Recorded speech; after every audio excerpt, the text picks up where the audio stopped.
welcome to this episode of Paula's Run Club with me, Paula Radcliffe. And me, Christopher Thompson. And this one is absolutely golden for you. Well, it's not actually, it's silver, but it should have been golden. But basically, we've got Jake Wightman joining us, and it is the best interview you will ever listen to if you're struggling for some resilience. So, Thommo, before we get into the Jake interview, I'm just going to reflect first on how much I enjoyed listening to him, because for me, just epitomizes his strength of mind and his ability to just be optimistic in any situation and to make the most of it, I think really comes across in this interview.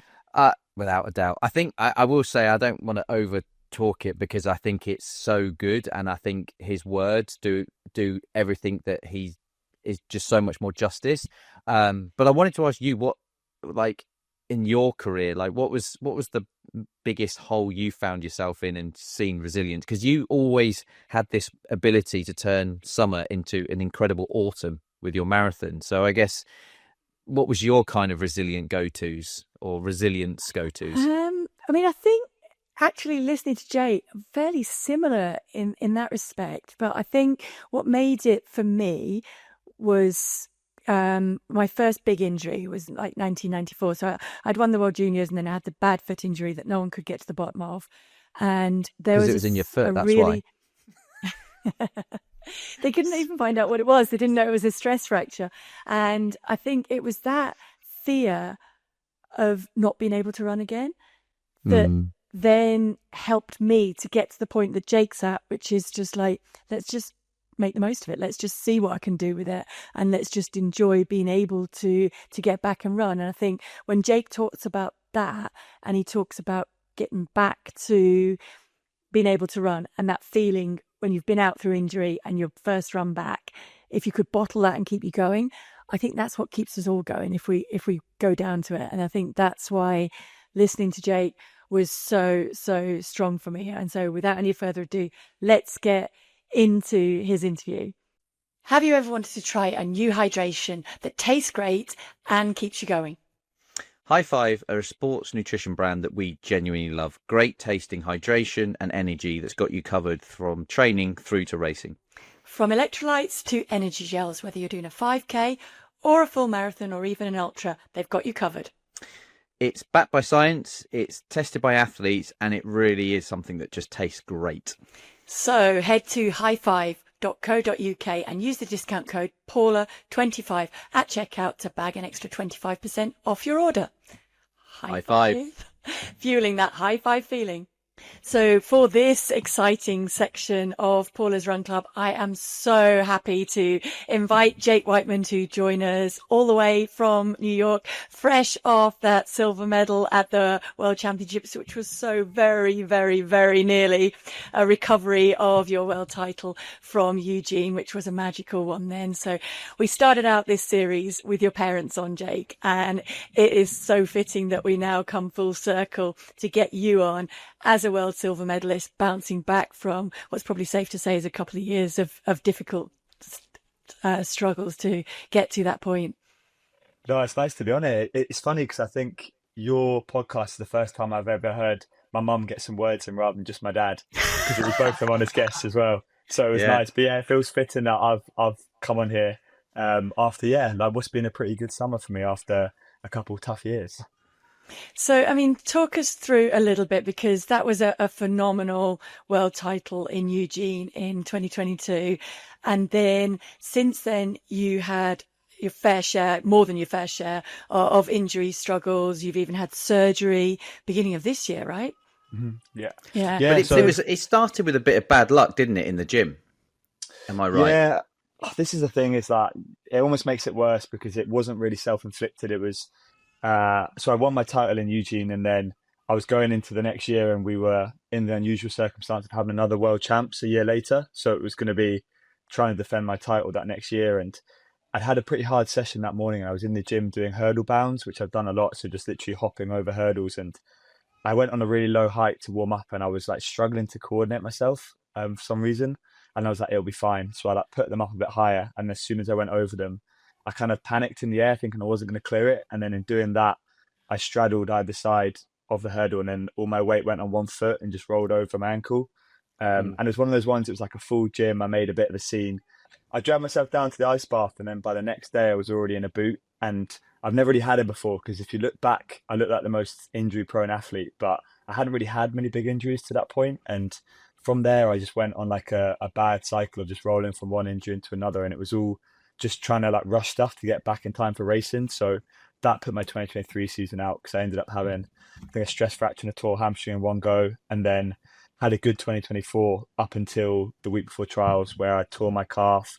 And as a result, didn't get picked for the 15, got picked for the 8. But then a week before the games, tore my hamstring. So I just had a couple of years where I just didn't seem like any luck was on my side, which at points was, yeah, very, very hard to see that there was a light at the end of the tunnel for it.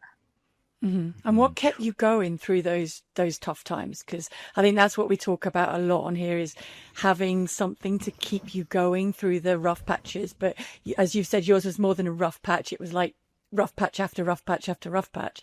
Was it the memories of Eugene that you went back to? What kept you going? A lot of it, I think, was I'd done stuff in training that I'd shown that I thought I still could do it. And whether that seemed like delusional at the time, but I always believed I was still as good an athlete to be able to do these sort of things. But my fear after 2 years of trying was that, am I ever going to prove that? So that was the toughest bit. But it's weird, because from people from the outside, it looks like you're just always getting hammered down and trying, but you always go through these rehabs, and there's something exciting about building back up towards the running and getting fit again, that you don't really think about what's happened in the past. You're just looking forward to what's happening again in the future. And then the Olympic one was by far the cruelest, because that had always been the thing that I was getting ready for. It was every injury I had before that, it was like, well, it'll be fine, because by Paris I'll be able to run my best and I'll be healthy. So then when that didn't happen, I really struggled to see what the point was. So then I made some big changes, just hoping that that was going to be the catalyst I needed just to get my body in one piece. And you realize your body needs different things over time. So what I could hack when I was a younger athlete, I definitely couldn't get away with now. So I had to take a few years to learn that, really, which was a bit of a cruel way to get that lesson. But it is amazing that, sorry, Thommo, that you can learn that lesson. Because I think that is one thing that you maybe don't give yourself enough credit for. You are phenomenal at recognizing the possibilities, putting in those changes. I'm thinking with the changes you made to your coaching setup this year, with recognizing that you've got to listen to your body more, but more than that as well, you have a tactical awareness that is supreme when you're racing. Have you trained that, or is that part instinct, part just came naturally? It's probably the same as what I said I learned about with my body and stuff. So a lot of it is you have to make mistakes to get better. So when I was younger, I used to always, to be fair, it was one of the best things my dad did, was just install this philosophy of trying to win. So it wasn't necessarily you have to win. It was put yourself in a position to try and win. So that meant in a lot of cases that I would do these stupid things in races that I'd realize was actually not the right thing to do. And eventually you make these mistakes. And even up until I was probably like mid-20s, I was still making these mistakes. But then you eventually run out of mistakes to make. So I think it's also, you learn just what gets the best out of yourself mentally in races. So a lot of the time people think you've got to be so intense and switched on. But for me, it's just been about relaxing and just being calm, because I always find that if I'm in that state of mind, you don't even realize you're racing almost. You just can't even remember or recall anything from the race when you're in that sort of zone, and you just make decisions without even thinking. And they're always pretty calculated without realizing. So I think at any point in a race, I'm kind of aware of where people are around me and who's around me without even noticing that. And I just find if I get in a spot of bother, I used to almost panic and then do something dramatic to get out of that. Whereas now I'm just pretty calm and I'll just do stuff at the right points. And I still do make mistakes. And I think this year I haven't actually had that great a season racing, because I had 2 years of no championships and no races really. So I was worried that was going to take a while to come back. And then as soon as I got into non-pace race at a championship, I just felt so at home again. And that was the most reassuring thing for me, is that I didn't lose my racing brain, because I think if I didn't have that, I'd be struggling to find reasons to believe I could still go out and try and win stuff. Because you're one of the things I admire and watch about you, and I mean, obviously we've seen your career from the beginning. So, you know, this is like for some people that may, you know, see you when you get the final product. I've seen the journey and seen what you've done over the years. But When you won in Eugene, it was obviously a huge moment. But a year later, I can't. Always wanted to ask you this question. I felt it was kind of cruel that you were sat in the studio watching your title being won by not just another country member, but a club mate. And I know how you're such a nice guy who would feel so happy for him. But at the same time, I couldn't help but feel that must have been painful to kind of, and to put yourself in that position to know you can't do it and everything you were going through. Just was that? Did you feel you needed to do that for your own sanity to get back, or was it something did you really think about it? I mean, it felt quite, I don't know, in your face to me, a little bit cruel.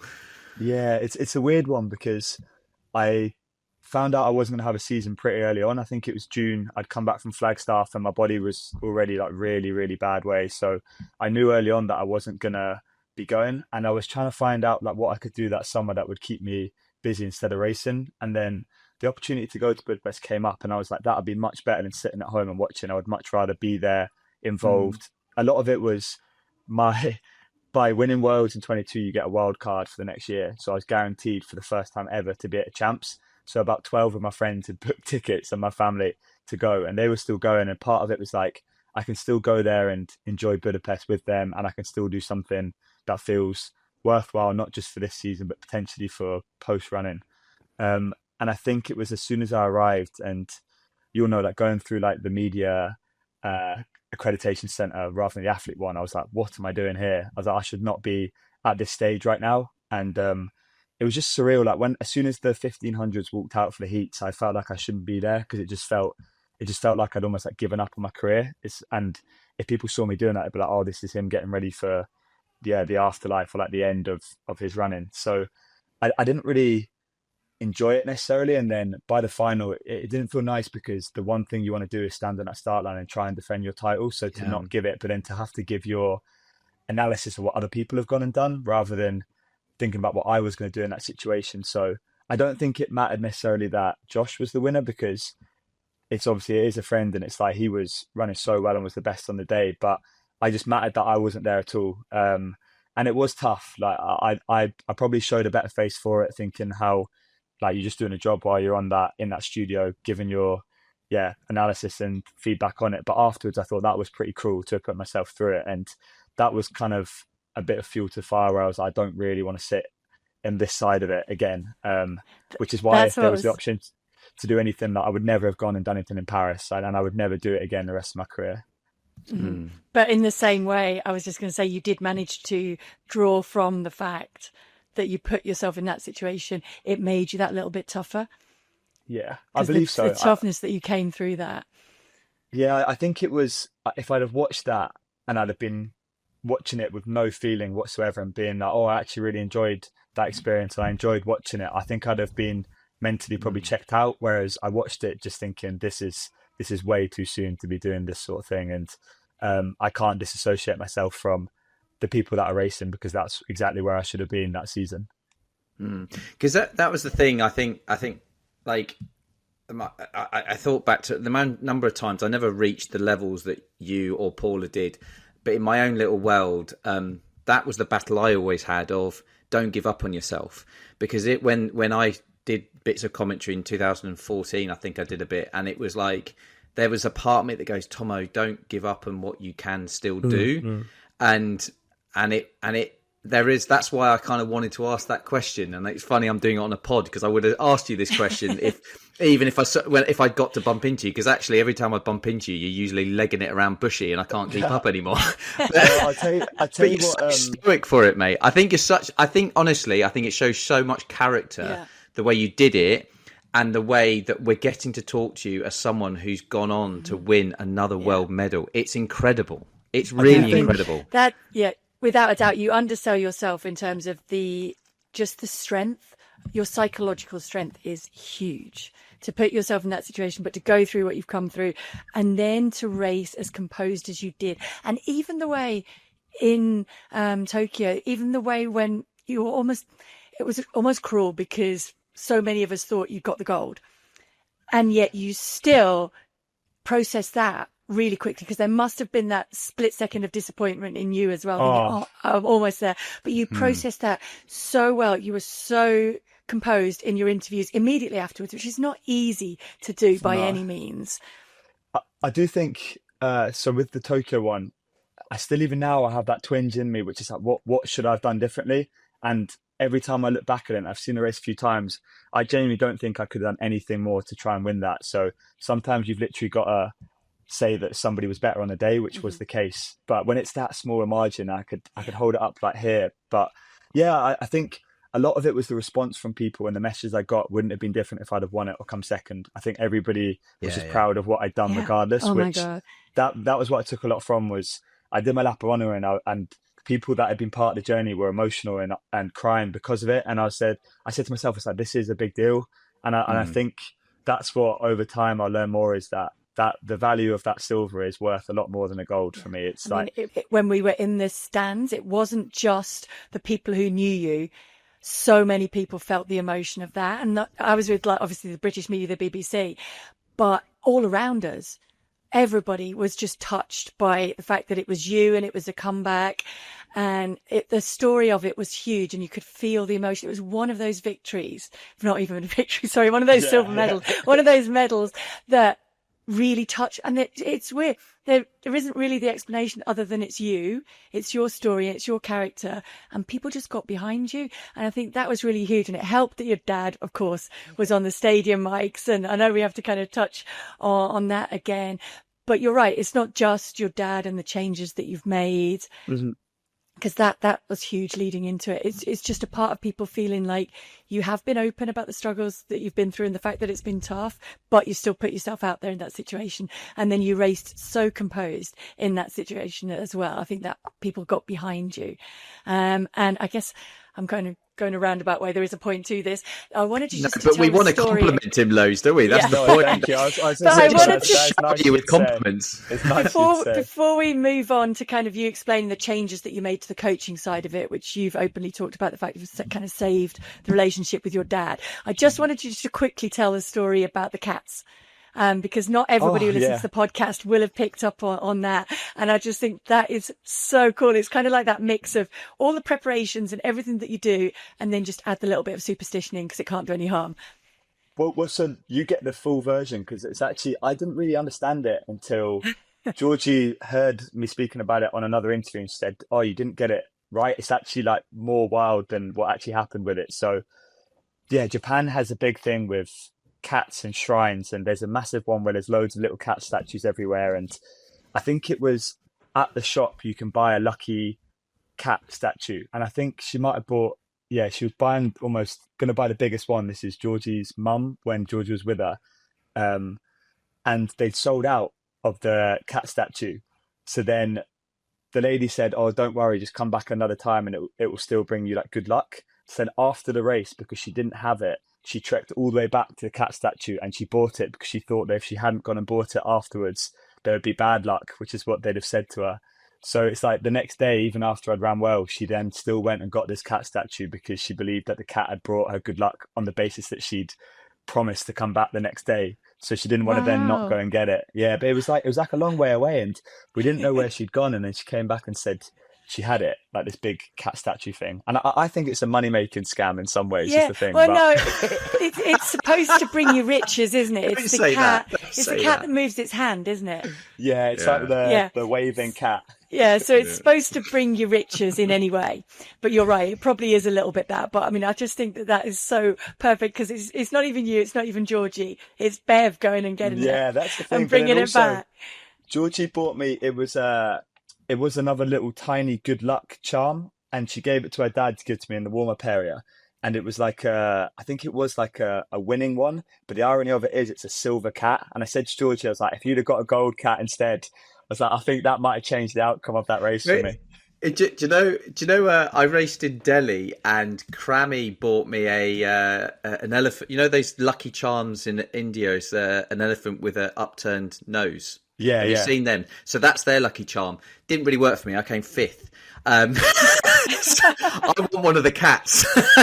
Yeah, I should have brought you one back. I tell you what, if it's worth it, it's a expensive flight out, but it might be worth it, right? Well, if it's gonna reignite my career for a world medal, then yeah, it's well worth it. Yeah, I might fly business and everything. It's because you had Thommo. It's because you had Crammy buying it. It needed to be your future mother-in-law. That was why. Yeah. Yeah. He might have used it all up on himself as well. You never know. He might have... Yeah, he gave me the dodgy one. He kept the good one for himself, probably. He's got one of the cats, by the way. Alison bought him one of the cats now. Oh, really? After your story, so he's got. There you go. Yeah, he probably He tested the elephant on me. Thought that's rubbish, and wait for the cats. Yeah, brilliant. So yeah, the coaching change. Should we? Oh, sorry, go on, Thommo. So I was going to say one last thing before, because I thought it was quite poignant when you mentioned, Paula, about how Jake handles these things, and he obviously almost had gold, and then it was silver, and how he reacted. But your dad was like, I saw a video in the mix zone where he came rushing over, and it was like it seemed like the first thing he said to you, so correct me if I'm wrong, was giving you the split of the winner for the last 100. It was like, was it 12.1?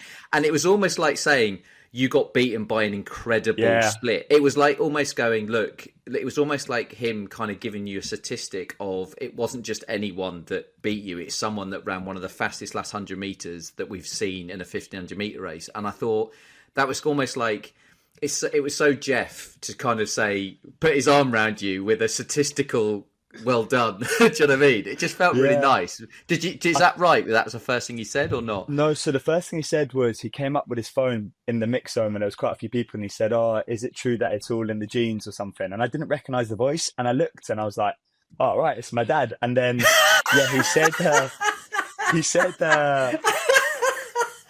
was like the stat about the last 100, I think it was 12.3 or something, and then he said something again, he like backed that up. He has to say something that's, in his way, that's like a compliment, isn't it? Because he's saying, my dad would always probably have found, like, if there was any little way I could have been better, he would have probably said it. And then he actually was saying there, like, what are you meant to do against that? And then he backed it up by being, if it was measured by the nose rather than the chest, you'd have won that though, because I've got a big nose.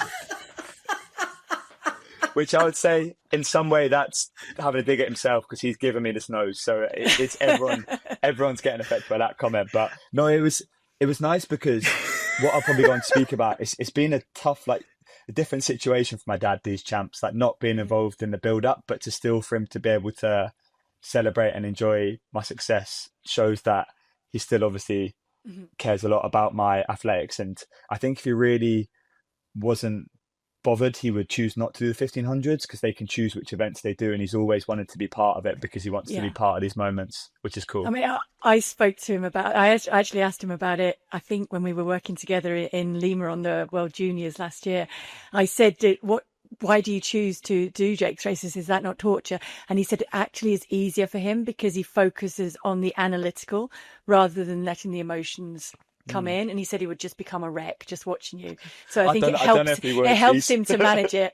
There were emotions there, I promise you, because he came down right afterwards. He walked down the steps just after you'd finished. There was definitely a lot of emotion there. He was extremely proud. He's also like, that's, again, I'll go into more probably in a sec, but that's the thing, is every low that I've had to go through since, he's had to go through with me. So it's the same, you hope, journey for him, that it's nice, obviously, to have seen me get back to this point, because there were, a lot of periods where he probably didn't think that was going to happen. So then, do you want to talk us through the decisions around the changes that you made this year? Because you moved to be coached by John Hartigan, Georgie's dad, right? Yeah. So my first big change was the day after I got hurt in St. Moritz, the week before the Paris Olympics. I'd had a chat with Kat McCormick's one of the physios who was out in St. Moritz with us in the British Athletics camp. And I was speaking about my current setup down in London and how I was traveling quite a lot to go and get treatment I needed with my physio, Alex. And she was like, sometimes like you need to prioritize these different things. And have you ever thought that maybe you should relocate? And I was like, it's fine. Like, I'm doing all right now though. And then as soon as I got hurt, the next day I was like, I'm moving to Manchester. And then the biggest testament to Georgie was, I said to her, like, I think we need to move. I think I need to go up to Manchester, whether you want to come or not. Like, I need to go up there. It's going to be better for me. And she was like, no, we'll move to Manchester. And I was like, she didn't even hesitate to to agree to it. And it's like her Did life you is London. did you propose before or after you said about moving? This is the thing. So Just it was checking. part of Just it. checking So the timescale. I Will you marry proposed. me? We're moving to Manchester. Let him No, but answer. it sounds So- worse almost, Tomo, because we moved to Manchester, and 2 days after we moved, I proposed because I was like, if this is grim, I've got to do this now, haven't I? If I've dragged it all the way up to the north, I need to propose now. So no, I proposed actually, genuinely I proposed to her because I was like, there's not many people that would be so agreeing to do it. So I was like, once we moved, I was like, to like honor how like not that I needed that excuse otherwise, like just to put that out there. No, I But know. it No, felt I like the know. right time to do it. Give us something to look forward to living up there. But it has worked out amazingly, and it's not just been the kind of like the change of coach and having your physio nearby. I know you've also had the chance to hook up with other training partners there that have kind of helped you come through it. Yeah, it's been really nice. So the coaching change was something. Moving up north, I didn't think I was going to change coach. I thought I'd still be able to make it work with my dad, and he was willing to come up every few weeks and stuff. And John was already helping out with my dad from the previous year, just because it was just nice having another person there. And there was points when me and my dad didn't get on probably as well as we should, because there was just a lot of stress going on with these problems and injuries, and it just created a lot of clashes. The last point I was coached by him, I went to Boston to race with what was a knee that needed surgery, and I knew it was bad. And he didn't quite understand how bad it was, and he was trying to say that I needed to push through it. And I think I understand it because it was a point where I hadn't raced much at all, and it was going to be potentially another season I was going to miss and another race I wasn't. And I think he struggled with that. And then that was kind of the point I was like, I need to make a change here, because I realized just that he didn't quite understand probably what I needed at that point, just because he'd coached me for so long in a certain way, and I'd got amazing success from that. But I knew at that point that I needed something different, not reinventing the wheel or anything like that, but just a bit more kind of like respect towards what I needed. And I'm not a wuss or anything like that. I'm a very tough athlete, I feel. So I don't need somebody to like enhance that and try and push me more and more and more. I need somebody to hold me back, and that's what I felt like the change would do. So it wasn't nice to do. That is something that haunted me for a bit. And even even going into the summer, it was the changes and like the lack of racing. I felt like I almost had this PTSD where I'd made these big decisions and I hadn't quite processed them. So I had this like anxiety with my racing that I've never had before, and it just was an overwhelming accumulation of a lot of things. And that probably took until Tokyo to really just like chill myself out. And it's been my dad's philosophy, like the stuff I do now. It's not like the week is pretty much what he designed. We've just changed a few elements of it, and I cross train a lot more than I was used to be running, which I feel like has made a big difference as well. So it's what I need at this point in my old age. But I mean, you talk about how tough it is, and I don't think we can really underestimate how tough that is, because to change your coach anyway, when you have that trust between coach and athlete, is tough. But when it's your dad too, you're adding another dimension to it fully. And I think it's huge credit to the strength of the relationship, and I'm sure the role that your mum plays in there as well, that you've all come through it as well as you have done. Because I mean, if you think about the parallels with, say, I know it's not the same by any means, but with Ingebrigtsen-Kamp, and that change there, you've handled it with such class and strength and come through that, and kind of bringing in John and Bev to work alongside, because Bev also works on your massage side, right? So she came out. She used to be at Birmingham Uni as like a soft tissue therapist, and then both of them coached with Bud Bordaro before. And then there's like a team around John that helps. So like Steve Vernon gives some input. Alex O'Gorman does my sprint stuff. I've got Andy Kay, who's my strength and conditioning coach. So there's like a team that hasn't really changed too much. But I think a lot of it was just like refreshing. And I think the relationship with my dad probably would have become not like the Ingebrigtsen case or anything like that. But Never. It was very, very great. And it became where every time something was going wrong, it would become an argument rather than something that was almost like should have been respected more. And also I always have to make sure, especially now when I've had a bit of success, that my dad still gets the praise he deserves for it, because he's the one that's like, if I was to put an analogy, he's baked the cake, isn't he? And then the others have just helped ice it at the end for this past summer. And it's just the athlete I am is because of my dad's hard work over the years and years. And then it's just I needed something different to help maintain me at that place. Can I say, like, again, we're keeping you a lot of praise. Honestly, I think it's really rare how honest and candid you are with how you talk about this stuff. This is quite personal stuff. And I think this is one of the major reasons why people like you so much as a person, as an athlete. So just thank you, because I think it, because because genuinely, I'm right though, aren't I, Paula? It's like, totally. this is what, you know, the sport, you know, that you're talking so real about it. We try and only show ourselves in the best light. It's a bit like social media, we only show the best side of things. No, very rarely you see the bad. And when you're racing, it's hard to when things, you can't hide if things go wrong or right. You have to just be so raw with who you are. And so I'm basically like, I'm fascinated by it all. So thank you. It isn't just praise for you either, Jake. I think it is for your whole setup. That's what I mean. I think when we had your mum and dad on, it's really clear that they're great parents all round, and kind of bringing you through and supporting you all that way. I mean, I just love your mum. She gets so nervous, and like at the same time, she's really calm. Whereas your dad, actually, I'm sure. Though. No, I know she can't watch, can she? She's like looking in the other direction, and so but she's at the same time. It's like it's all happening inside, and on the outside, she just looks perfectly calm. Yeah. And you can imagine what's going on. The biggest testament to both of them is like, even speaking to you guys, that was after my dad had stopped coaching me. So it was the fact he's even still willing to come and speak about his coaching with me, even when he's not in that position anymore, shows that he's still, I hope, like proud of what he's done.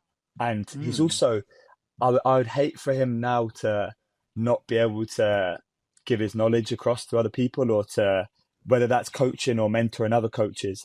It's a shame that he's got so much knowledge. And if I was to say that if there was any kid from probably like 14 to being able to develop them into a senior, what my dad did with me was perfect. And a lot of it was, he's probably got one if you want. About it. Yeah, there. Yeah. He's got some all right parents to coach him, isn't he? Give me 10 years, I've got 2 for him.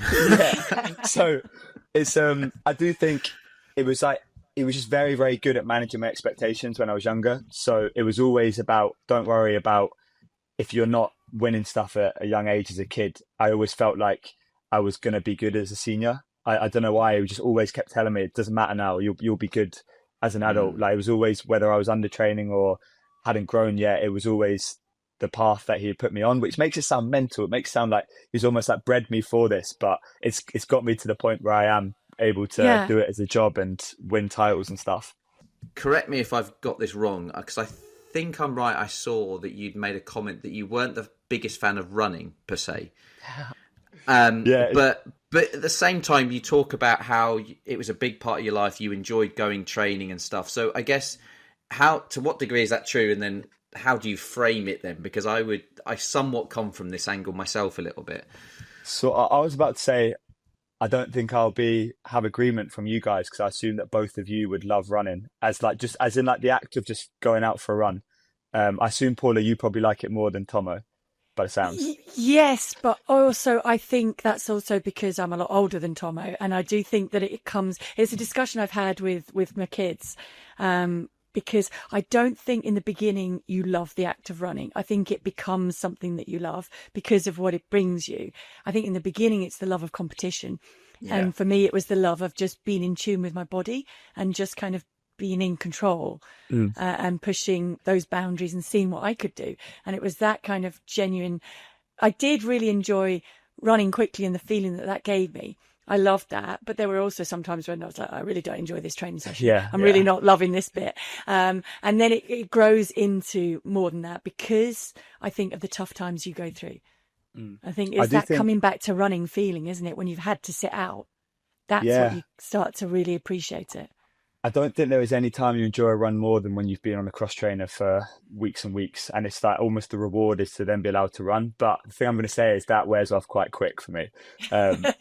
It's for me, it's like you were saying, it's the racing is what I love, and running is just a part of getting to that point of being able to race well. And if you were to tell me you can either do a session or just go for a run, I would every single time I would choose the session. Just I love the feeling of like pushing yourself, and then when you've had a really hard session and it's been so tough, but you've done what you wanted to do in it. You've hit the times maybe, and that is such a rewarding feeling, isn't it? And I love that bit of it where it's done and it's gone well.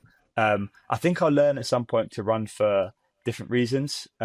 People don't understand it because you speak to people who have just got into running and they love the enjoyment and the freedom of just going outside and having your own thoughts and maybe being out in nature. But we've done that since we were kids, so that for me has never been a thing. It's mainly the other stuff around it. And if I'm with other people, so like a long run with a big group of friends where it's just more the social and the catch up is what you enjoy rather than the actual run. But it makes it sound like we hate it, but it's just that it's just been something we've done so much, isn't it? Do you and know I think what? it's also the reason that you're still competing, to be honest. That's why, because you love that competition side of it. Perhaps, and it's when you get to Thommo's stage, then you're going to find out.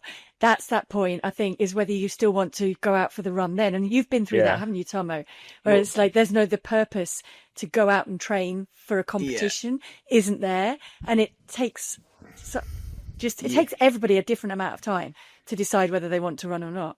Well, it's framing it, isn't it? Like Jake's hit the nail on the head about the competition side of thing, because the reason I stepped through the door or went through the doors of the track, Aldershot, when I first did it, my reason for going through that gate was to get better at running because I was quite good at it at school. And so my very first introduction was about trying to win and be better.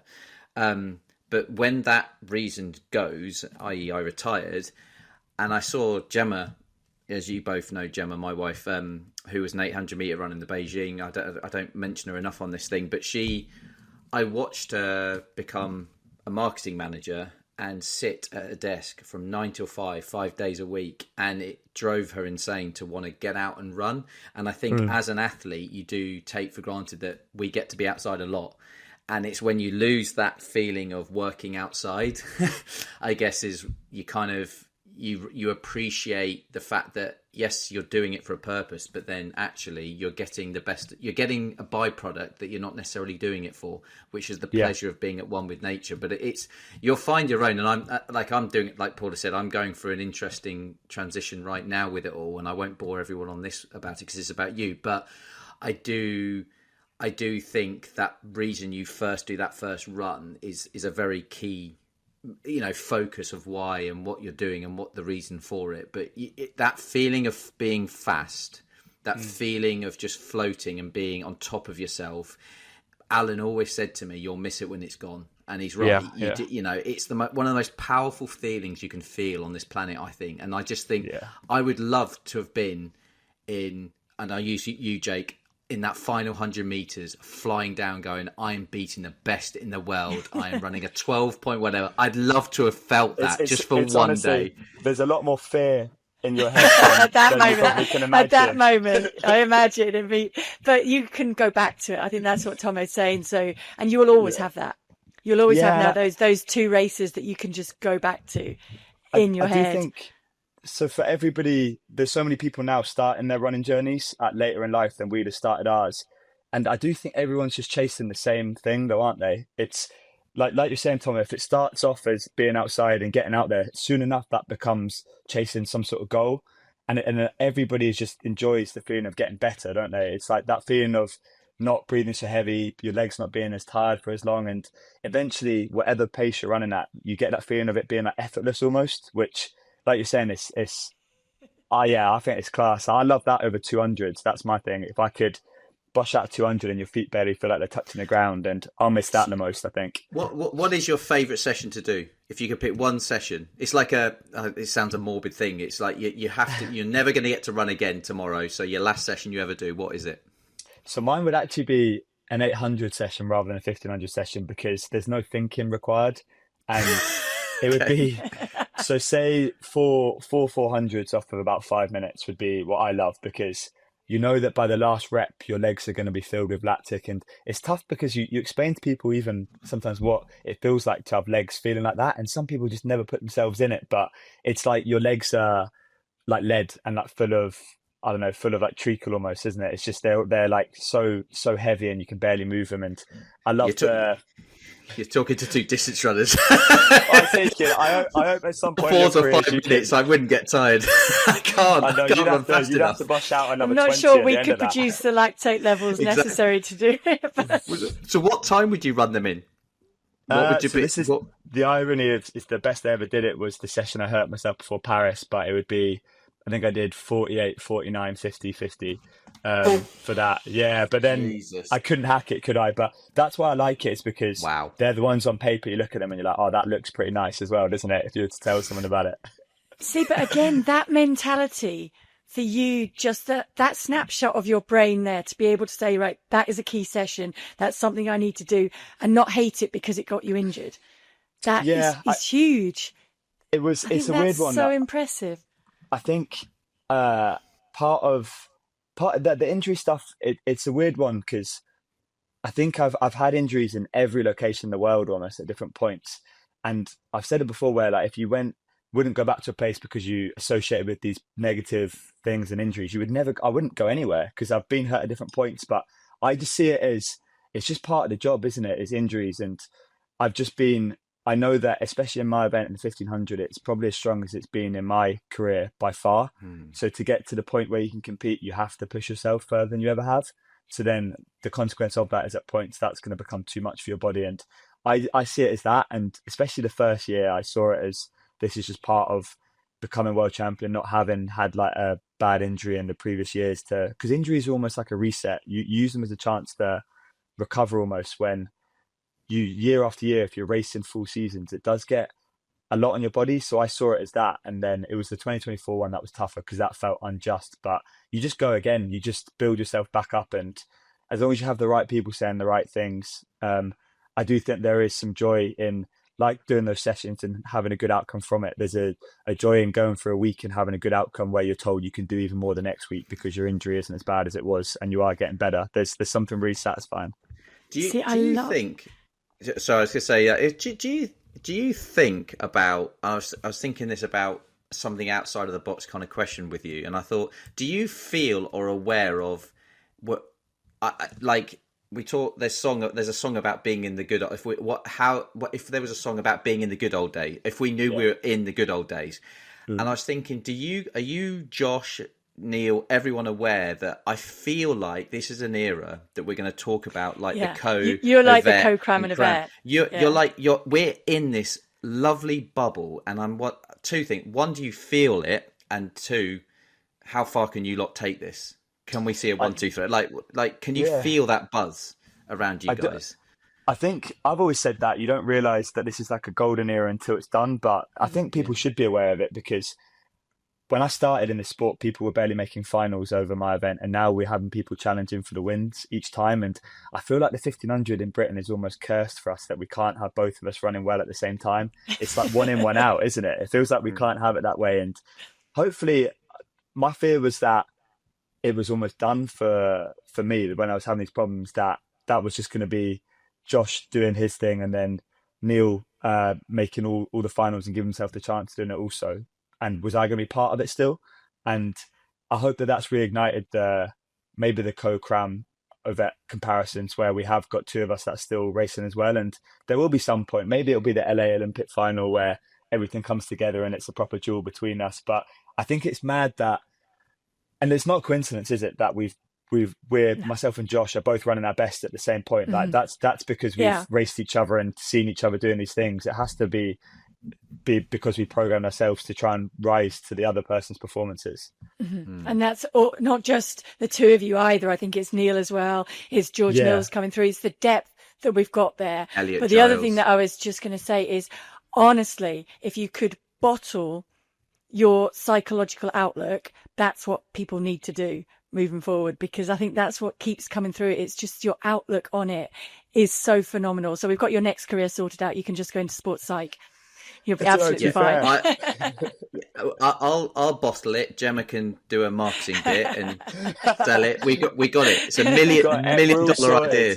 No, it takes a lot of work to calm myself, and I have quite an active mind with it. So I do overthink stuff sometimes, and a lot of it is that it's not even myself; it's the people I have around me to speak to be able to rationalize things, because it puts it in perspective sometimes where you're worrying about these little things. So my one this year was I started doing like journaling, and I never really have done it before. And it was something that I felt like if I put my thoughts down on paper a bit better, it would be just a way of kind of drawing a line under these sometimes negative thoughts. And it was probably the month before I went up to San Ritz and then went out to Tokyo. I had a bit of a foot problem, and I went and saw my physio Alex, who has seen me so much for all these problems. He knows my body so well, and he thought nothing of it. He said it's fine, and I was still allowed to run. And I wrote in my journal, and I didn't say it as a negative, but Georgie always reminds me because I read it back to her. But I put, foot is still bad, but no one seems to care. And she said, are you calling us out? But my way of thinking was, no one seems to care, therefore it must be fine. But she read that and she's like, you're having a dig at everybody, saying they're not thinking you're like actually hurt when you are. But when I think about that, it's every time I've ever had a problem that it's easy when you've had all these bad injuries to think that any little niggle is going to turn into this season-ending injury. I found that really, really hard this year, to not feel like this is just going to snowball into something that's going to stop my season. And I think that's what the other people have done really well, is just tell me, just stop worrying about it. And that's what you need. It's not, if I was on my own, I would have struggled, but with the people around, they've made a big difference to be able to calm my head. Well, Which is why I think, go on. Sorry, I was going to say, if you put on a tracing paper, you're 250 to go Eugene, 250 to go in Tokyo, it was like the same guy just went, to use your dad's words, I'm going to try and win this. And it was like the way you did it and the way you attacked it, it was like, but the journey to each one was so different. And you think, if you've got to that point and you've reacted how you did in Eugene and did what you did, it's a testament to you, your team and everyone. And I was watching it. When you did it, I went, he's back. Yeah. He's back. That's the bit that I think is so special about you, is that, and I think I said it to you, Thommo, afterwards, didn't I? You could have run that race in Tokyo like 10 different times, and 10 different people, including you, would have come out and won it. But you would have been on the rostrum pretty much every time, because you just put yourself in the position. And that's the difference, is like when you're in that position, you grab it. So this is the thing, you is make most of it. If I'd have made a mistake at any point in the race, I might not have potentially got that. But all I knew was that I thought I knew how the race was going to go. And to be fair, it did turn out like that. And I just knew at that point I was going to try and hit the front. And it wasn't because I was trying to replicate Eugene. It was because the people in that field, I believe that was my biggest chance. You had someone like Niels Laros, who finishes so quick in the last 100, and someone like Josh, who's hard to get round. So in my head, I was like, if I go at that same point, I can kind of diffuse you didn't both know of them. Josh. You didn't know Josh had pulled out at that point. I could hear on the commentary that he was off the back, and I didn't know why, but all I was focusing on was getting to the front of the race regardless. And the reality of it was the people that I was worried about weren't the ones that beat me. It was somebody else, which again, I don't wish I'd have done anything different. But my dad, I remember, I think it goes back to when I was at Scottish schools, which it's not the depth of English schools, but for me at the time, it was a bit of a challenge. And I was a year young, and I was one of the slowest ranked going into it. And I remember my dad would always be like, just try and give it a go. And with about a lap to go, I was like, I feel all right here. So I just took off and I won my first Scottish schools title, beating guys the year above. And I ran, I think, something stupid like a 9-second PB. And I don't think I've changed my mentality. I don't really care what's happened in the build up to it. I will go out and try and do what I can to win it. And I hope that other people watch that, and people in my interviews after, they said, oh, like, how are you so brave when you race? And for me, it's not bravery, it's just what I feel like I'm going to do. I don't find it hard to do that, because that's why I'm racing, is to try and give myself a chance of winning stuff. It's just, I will do that. And if it comes off, amazing. If it doesn't, I hope I'm still rewarded somehow from it, which I have been this time. It's better than sitting in the studio, right? Almost. Big time. That's almost what it is, though, isn't it? It's like you see it as a bit of fun. While you're in it, you just see it as a game. And if I make the right moves, then I'll do it right. And I think that's what's really come across, whatever level you're doing the sport at, because a lot of people listening won't be doing it at the level you're doing it at. But the same thing, just give it your best shot and just have fun Yeah. with it. And just when you see an opportunity, just go for it. So I know we've taken up so much of your time extra than we had begged from you. And you've already been a star in terms of coming on and giving us that in the middle of your holiday. So I'm conscious of that. I want to say a huge, huge thank you from all of the listeners, from Thommo and myself, and from the Run Club. And again, huge, huge congratulations, and go and enjoy your time with Sam and Georgie out there. Thank you, guys. Lovely to speak to you. Thank you so much once again, Jake Wightman. I don't know about you, Thommo, but that was just phenomenal to listen to. I feel like there was so much to draw on from that, and he kind of got better and better, didn't he, as he was talking, coming out with even more inspiration. I know we've kind of heaped a lot of praise on him, but I think that's because everyone loves Jake and has seen what he's gone through and just loves seeing him race as well. And part of it is that outlook that he manages to have. He's always, even when he's talked about how difficult it was with Josh in watching him, Josh win in Budapest, I think even then, he was one of the first people to jump out, run up and hug him. He was still genuinely really, really happy for his mates to be winning it, even though it was a race that he desperately, desperately wants to be in. And I think that's what helps him. I think I totally, it's funny, like athletes, we go about our journeys in quite similar ways, but actually the details are actually quite different, but you still try and pull the parallels. But I go back into my own head a lot when I listen to other athletes, and one of the things that I really felt the power of is that really, it was a saying that I hated when I was a kid: don't cut your nose off to spite your face. It's like when things are bad, you don't just throw all your toys out the pram. And I think and you still try and make the most of any situation. And 2012 for me was that moment of 8 weeks out before the Olympics. I got the phone call that I'd broken my sacrum, and the journey to get to the start line was going to be not just tricky, but not just hard and tricky, but it also meant my dream of trying to get close to a medal was gone. And I could have just felt sorry for myself and just gone, no, that's it, I've had enough, walk away, and I wouldn't have gone to the Olympics. And I'm so glad I didn't give up on myself. And there's other layers to that, and I think that's where Jake he said after the call, after we stopped, he mentioned a story about how he'd see a lot of his friends when they got injured would be really down and depressed, and he would watch that and go, why don't you just try and make the most of this and try and find some positives, because to him it's like the alternative was not for him. And that's where I think sometimes you never know where you're going to end up if you just keep trying, because you'll end up in a place you would never have done if things had gone A1. And so and I think it was brilliant. Like we say so many times, isn't it? It is what it is. Control what you can control and do something about what you can do. And I think that's what really shone through for me with Jake. And I think he's right. A lot of it comes from his mum and his dad, from the new setup that he's got with Georgia, with Bev and John as well, and the whole team around him. And I think, again, he knows it's never just one person. It's the whole team around it. He's very, very aware of that. And I think it's almost like the tactical astuteness that he's got when he's racing, he's got with his life. And that's kind of what you need to do, isn't it? It's just, he makes those decisions right. And I think for me, there was one moment as well when he was talking about Tokyo, and he said, if I'd made mistakes, I wouldn't have been in that situation. But he didn't make mistakes, because he very rarely makes those mistakes. But maybe that's because he recognizes that there is that danger if you make a mistake. So it's like he's almost thought ahead. Does that make sense? It's like, you don't go through a maze in the first attempt. You got to go through the dead ends. I mean, I don't know if that's a good analogy, but it is. It's you kind of, the point is you don't get to a dead end and give up. You just go back and look for the next route to get to the middle. But I think and also he actually said something which I do. I don't know if you do this, Paula, but he said, I don't write a journal. I don't quite do it in that sense. But if I'm feeling overwhelmed or things are getting on top of me, I will write a list of things that are bugging me. And then I'll look at what the things that I can do something about, and I'll do something about it. And the other things I can't do anything about, I look back at them a week later and I realise I'm not as bothered as I was a week ago.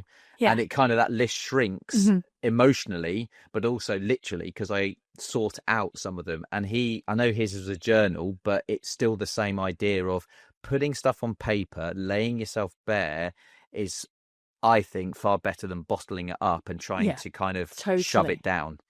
Totally. And I think I can't emphasize that enough for anybody listening. And it actually, I'm going to throw in a little bit of male-female bit here, because I'm not even sure it has to be written down. It can be expressed, but I think it's probably a little bit easier for guys to write it down.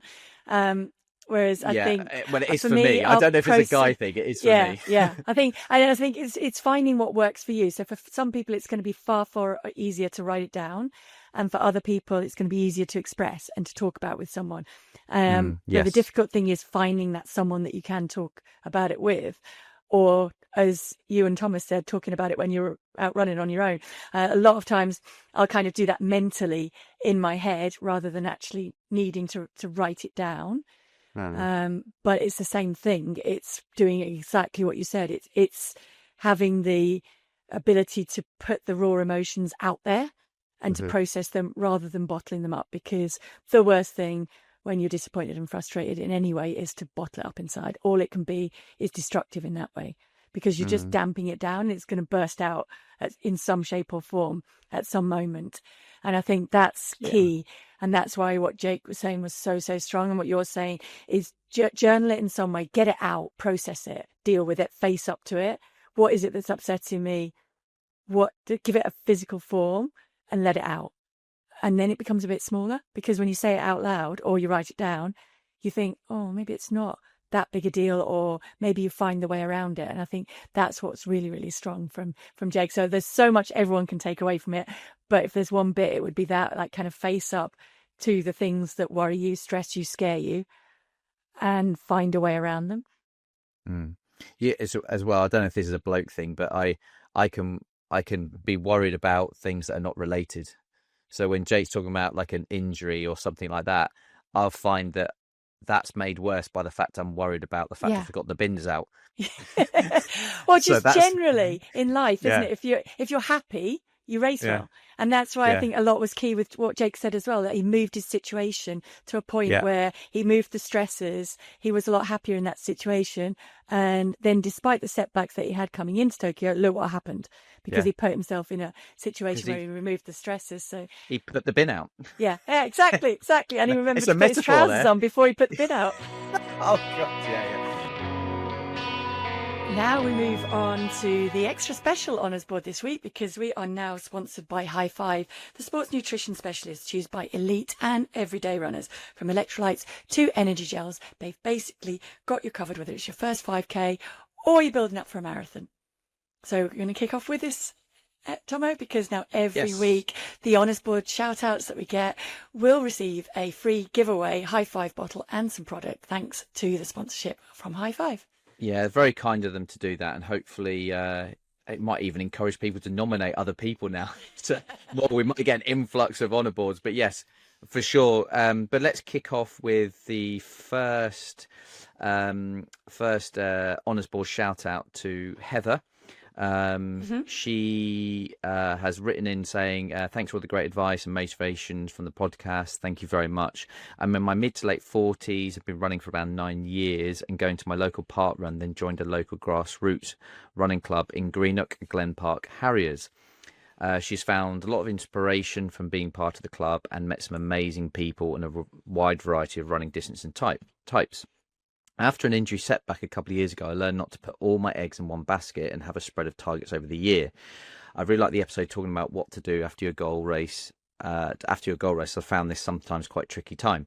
To that end, I ran my third marathon this year, missing out on London Ballet again. I set my sights on Loch Ness. Since it's an autumn event, I scheduled 2 other challenges, Hydrox Double in March and my first 50k in July. Having these challenges spread over the year really helped keep me motivated and gave me a different training stimulus, which I'm sure contributed to my marathon fitness.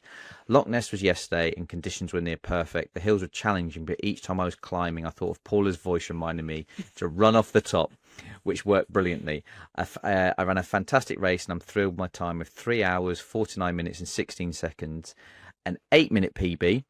and she wanted to encourage all the listeners to think about joining the local club, as it really helped to have the community around you, and you don't have to be young or super fast. And also, to anyone nervous about new distances or challenges, just go for it. As long as you're put in the training, you never know what you're capable of. Heather, it is an honour to put you as the first honorary gift from High Five, and well done on your 8-minute PB. What a great first round of person to have on there. Well done, Heather. Fantastic. Brilliant. And thank you for writing in as well. Yeah, congratulations, Heather. And the next one joining Heather is Neo accordingly.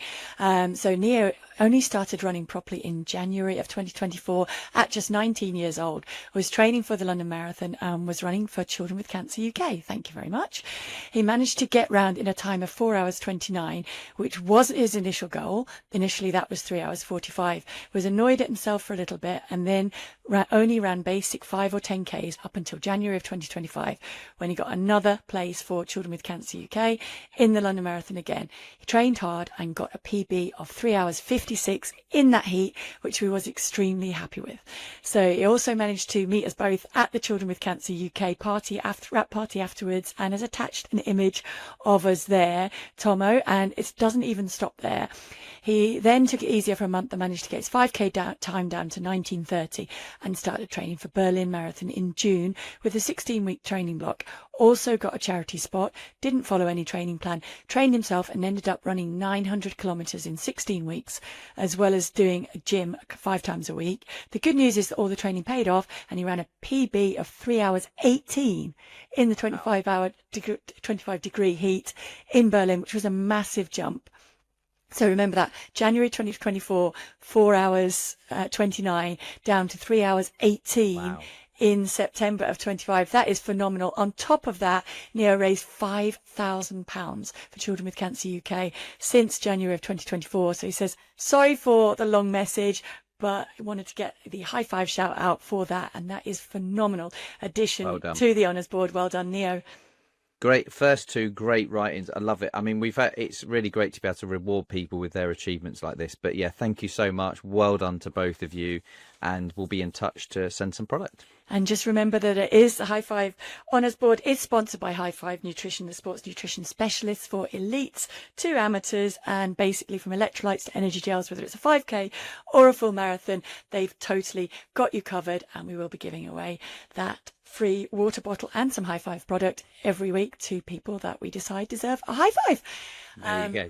There we go. So that's just about it for this episode. Conscious it was a long one, but a huge amount of motivation from Jake, who's in New York, and might want to remember that he can log on to the NordVPN thing that we have going as well. So he can keep, while he's visiting his twin brother Sam, he can keep up to date with everything that he would normally do in the UK and stay protected, of course. Remember, that is nordvpn.com/Paula's Run Club for the discount code there, and the extra month's subscription as well thrown in. NordVPN, cybersecurity built for every day. This has been a long but extremely inspiring version of Paula's Run Club. Remember, it's a Momentum broadcast production, and we will be dropping with the Shakeout on Thursday. It is now the Shakeout, of course, that's sponsored by High Five as well, and look forward to seeing you next week. Yeah, thanks very much, guys. That was a doozy.